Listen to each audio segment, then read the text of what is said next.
C programming প্র্যাকটিসের প্রথম ভিডিওতে আপনাকে স্বাগত।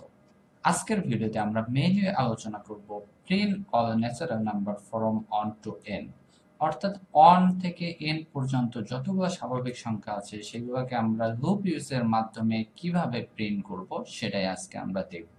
ওকে, সো আমাদের ইউজার ডিপেন্ড ফাংশন ইন মেইনটার ভিতরে আমরা জাস্ট প্রথমে দুইটা ভেরিয়েবলকে ডিক্লেয়ার করেছি ইন্টিজার টাইপের, একটা হচ্ছে আই আর একটা এন। আই কে আমরা ডিক্লেয়ার করেছি মেইনলি আমরা আমাদের লুপ ইউজ করার জন্য, অর্থাৎ ফরের যে কন্ডিশনাল স্টেটমেন্ট সেটার মধ্যে ইউজ করার জন্য, ওকে, যে কন্ডিশনটা থাকে। এবং এনটা ইউজ করেছি আমাদের যেহেতু অন টু এন বলছে সেই কারণে এন এর একটা ভ্যালু আমাদের ইউজার থেকে ইনপুট নিতে হবে। ওকে, আমরা এখানে এন এর একটা মান ডিক্লেয়ার করে দিতেও পারি, বাট আমরা ইউজার থেকে নেওয়াটাই বেটার।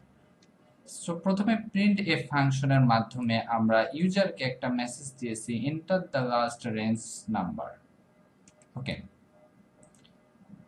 সো এই মেসেজটা দেওয়ার পর ইউজার আমাদেরকে যে ইনপুটটা দেবে সেটা আমরা এই ইন্টিজার টাইপের ইনভেরিয়েবলের মধ্যে স্ক্যানএফ ফাংশনের মাধ্যমে আমরা জাস্ট ইনপুটটা স্টোর করে নেব। ওকে, সো এরপরে আমরা লুপ ইউজ করেছি আমাদের মেইন যে সংখ্যা প্রিন্ট করব সেটার জন্য।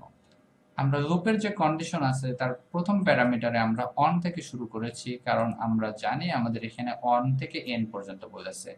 সো প্রথমে আমরা অন ইউজ করেছি এবং সর্বশেষ আমরা এন ইউজ করেছি, অর্থাৎ ইউজার যে ইনপুটটা দেবে সেই পর্যন্ত এই লুপটা চলবে। ওকে, এবং কত করে বৃদ্ধি পাবে, যেহেতু স্বাভাবিক সংখ্যা আমরা জানি স্বাভাবিক সংখ্যা হচ্ছে 1 2 3 4 5, অর্থাৎ প্রত্যেকটার যে পার্থক্য সেটা হচ্ছে 1 করে, সেই কারণে আমরা এখানে 1 করে বৃদ্ধি করে দিয়েছি। এবং লুপের ভেতরে আমরা প্রিন্ট এফ ফাংশনের ভেতরে আমরা জাস্ট আইটাকে প্রিন্ট করে দিয়েছি, আই এর যে মানটা। ওকে, সো এখানে আমরা একটা ট্যাব ইউজ করেছি যাতে আমাদের প্রত্যেকটা সংখ্যার মধ্যে একটু স্পেস হয়। যদি আমরা এখানে ট্যাব ইউজ না করতাম তাহলে একটা সংখ্যা আরেকটা সংখ্যার সাথে লেগে যেত। সো আমরা ট্যাব ইউজ করেছি যার কারণে আমাদের একটা সংখ্যা আরেকটা সংখ্যার সাথে লেগে যাবে না। সো আমরা এই কোডটা রান করে দেখি যে আমাদের আউটপুটটা কি আসে। সো আমাদের কোডটা দেখাচ্ছে এখানে। সো এখানে এখানে আমাদেরকে একটা মেসেজ দেওয়া হচ্ছে এন্টার দ্য লাস্ট রেঞ্জ, অর্থাৎ এন আমরা কত পর্যন্ত, অন থেকে এখানে আমাদের বলে দেওয়া হচ্ছে যে কত থেকে কত। এখানে যে এন্টার দ্য লাস্ট নাম্বার, এখানে আমাদের আমরা এখানে দিলাম 20। ওকে, সো 20 দেওয়ার পর সে অন থেকে 20 পর্যন্ত যে স্বাভাবিক সংখ্যা সে সবগুলোই প্রিন্ট করেছে, তার মানে আমাদের প্রোগ্রামটা কাজ করছে। সো আমরা এখানে জাস্ট এখন 20 এর পরিবর্তে আমরা যদি 10 ইউজ করি তখন কিন্তু আমাদের সংখ্যাটা 1 থেকে 10 পর্যন্ত দেখাবে, অর্থাৎ n এর মানটা আপনি যতই দিবেন, এখানে যদি 100 দিতেন তাহলে কিন্তু 100ই প্রিন্ট করতো। আমরা একটু 100 দিয়ে ট্রাই করে দেখি যে 100 পর্যন্ত প্রিন্ট করে কিনা।